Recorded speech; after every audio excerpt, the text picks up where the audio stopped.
Hi, I'm Will from Tested. Norm from Tested. Norm, we just drove back and forth to Vegas, 8.5 hours each way in a giant van. That was loaded. pretty speedy. It was pretty good. I thought it was a 10-hour drive. It was 10 hours on the way out because Matt had to keep peeing, and the way back was much faster. Oh.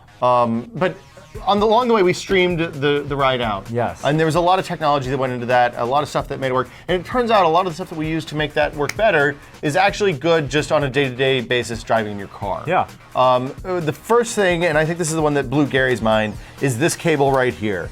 So this, I don't remember who made this one. I got it from Amazon. It was just what came up when I searched for line out USB iPod dock. And basically, you can see, I don't like this one so much because when I stepped on the end, I broke the connector off. So we're not going to talk about it anymore. I don't like it because I broke it. But functionally, it's very useful because not only is it a 30-pin connector to charge your iPhone, right, you also get line out through the auxiliary. Right. Unamped music, so that if you're listening to music or podcasts in your car, they sound a lot better and you don't have the problem of having to adjust the headphone up and down so you don't clip out the speakers on the audio. I'm going to drop this on the ground because it's garbage. We're throwing that out. What I did after we got back from the trip is I went to Amazon and I ordered a bunch more of these cables. Yeah, that one's white, like an iPhone cable. Well, that's the first thing I noticed. The second thing I noticed is it doesn't have any mechanical clips, so the connector is sealed, and when I did actually step on it, then it didn't break apart immediately if the other one did. You tried stepping on it? I tried stepping on all of these. Nice. It's white. I do like that. This is a tradition. This is just monoprice. They're selling it on Amazon as well. It's a $5 cable. It has the line out, the USB, and it's about 3.5 feet. Yeah, which is exactly right. You want to coil some of that in your car. It looks iPod fashionable. Exactly, and the nice thing is it's long enough if you want to put a mount up on top of your dashboard, something like that, then it actually will reach far enough. I believe they also sell this in black if you don't want to get the white cable. One thing you have to recognize though, because there is no mic in any of the systems, for making phone calls, you have to go manually set to make the phone call from the actual line out from the phone and not through this dock connector. It won't even pop up as an option because there's no mic. It can tell there's no microphone attached. But if you pair it with a Bluetooth microphone, then you should theoretically be able to use your speakers from your car and the microphone and the Bluetooth microphone to get kind of a forward sync or like integrated Bluetooth audio, car audio thing going. I haven't tested that yet. So. Mostly for listening to music. Mostly for listening to music and podcasts. I did also test this guy. This is a generic adapter, and if you can see, it's a dock connector on the top, and then on the bottom, there's a line out, a 3.5 inch line out, and a micro USB. So this is great. This is a great alternative to this guy if you have people in your family that also use Android phones and you go on long trips, you want to be able to charge the Android phone. You want to be able to charge the iPhone, and you can kind of take turns with it.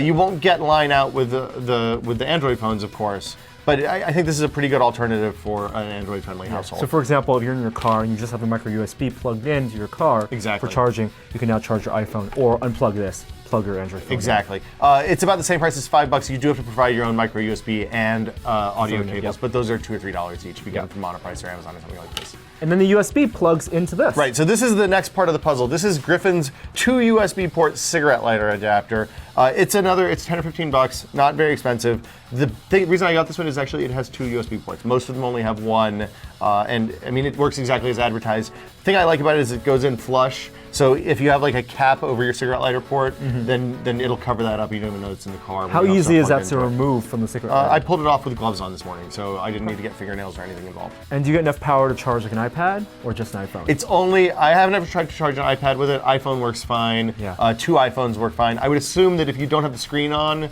it'll do the fallback mode for the iPad. I don't think it gives the turbocharge that you get with the 10-watt power adapter. And then the last iPhone accessory is this. This is the Satechi CR-3600. What I like about it is it's a suction cup boom on one arm. It's got a good gripper for the phone on the other arm. It's easy to get in and out. It has these little guys here which keep it lined up when the dock connector is plugged in, which is very important, it turns out. And it's articulated in 2 different axes. Right. So I'm going to take the phone, disconnect the phone here. But basically there's this button which you twist and gives you a full 180 degrees left and right, or this button, which gives you a full 180 degrees up and down. Swivel, yeah. So basically, no matter how your windshield, what angle your windshield's at, how high you want to place it on the windshield, or where you want to put it, you're going to be able to get an angle that's going to look right for you, whether you're using your iPhone for GPS or doing things that you're not supposed to be doing while you're driving the car, like live streaming video.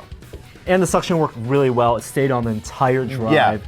Wasn't loose at all. And even when taking the phone off, there was no risk of pulling this entire thing. No, absolutely not. The suction, the strength of suction can be adjusted by twisting this knob here. So the further down it gets, the more cinched onto your windshield it'll be. Yeah. I wonder if you could cinch down so hard that you actually crack your windshield. So I would advise using caution and being careful with it. And obviously using your phone as a GPS for a 10-hour drive will get your phone very hot.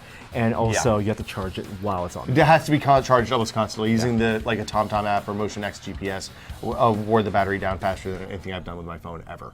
So we didn't actually use the iPhone to stream much of the drive. It was just there for navigation and music and stuff like that. Our streaming setup was significantly more advanced than last year. Oh yeah.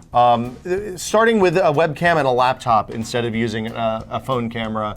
And that connection. So we use your MacBook Air. Yes. So this managed all the actual broadcasting and video compression and stuff. And plugged into the MacBook Air is our favorite webcam. Right. This is the Logitech. This is the Logitech CR-3600. We like it because it pivots and swivels on a crazy axis, and because it has an actual mount for a tripod. So it's screwed onto this. This is a tripod. This is the Joby Focus with the ball head X. Right. So the nice thing about that is you have full articulation on the tripod. You can even get sideways if you want.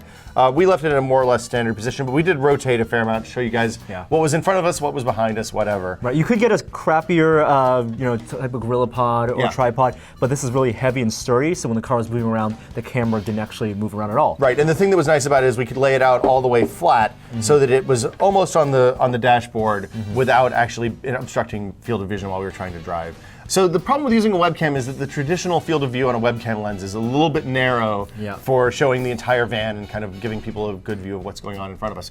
So I got this. This is a CellularFactory 0.67 power magnetic lens. There's a rare earth magnet in here. You basically glue a piece of metal around whatever you want to stick it on, whether it's the phone or the webcam or whatever, and it holds it in place, pops in place, stayed on the entire drive, no problem.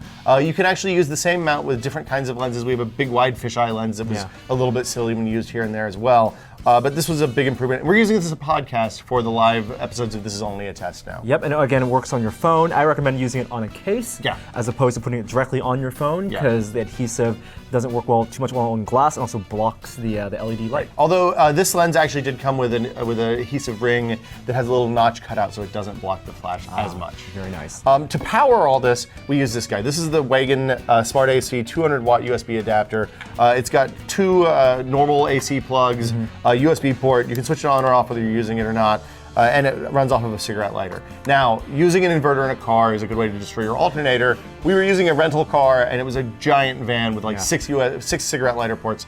Didn't feel like there was any problem. We were watching the power charging the entire drive, so no problems there. Plus the MacBook Air. Don't plug a hair dryer, a blow dryer in that. Definitely Coffee makers, hair dryers, heating elements, anything like that. 45-watt laptop, no problem. A couple of USB devices, also no problem. Yes, kind of good to have in your trunk anyway of your car, just in case. Yeah, in case you need to charge your laptop when you're stuck in the car or something like that. We did use a couple of USB extension cables as well to make sure that we had plenty of room on the cable. Those came from Monoprice. They're just a couple of bucks, so I don't think they're worth showing.